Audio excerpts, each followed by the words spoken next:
कराची सिंध के मुख़्तलिफ़ इलाक़नि में बरसात तबाही मचाए छॾी। विज किरण समेत ॿियनि वाक़िअनि में 3 ॿारनि समेत 5 ॼणा फ़ौत ऐं रोहड़ीअ में भित किरण सबबि 10 वरियनि जो ख़ालिद बुरड़ो, 11 वरियनि जो दुर मोहम्मद बुरड़ो ऐं शाहज़ेब शेख दबिजी फ़ौत, 2 ॿारड़ा ज़ख़्मी। सखर पुलिस लाइन वेझो इमाम बारगाह जी छित किरण सबबि सजाद न्याज़ी फ़ौत थी वियो।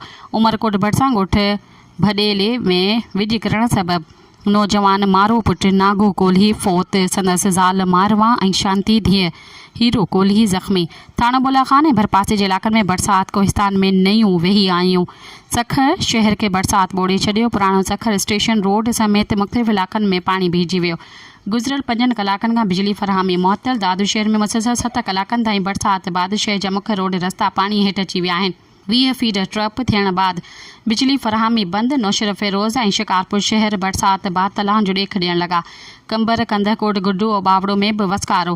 कंडियार शहर ऐं भरपासे जे इलाक़नि में बरसाति बाद रोड रस्ता पाणी हेठि अची विया आहिनि। बिरहा सिटी शहर जा मुख्य चौक पाणी हेठि पटीदन। मनहड़ो ऐं मोरो में बि वसकारो। ख़ैरपुर, गंबड़, ठरी, मीरवा, सेठा जा पीर वसण, फैज़गंज, कुंभ ऐं कोट ॾिजी बरसाति। ककड़, सेवण, मेहण ॿियनि इलाक़नि में बरसाति। हेठियनि वारे इलाक़नि में पाणी भीजी वियो। बिजली फ़राहमी मुअत्तल।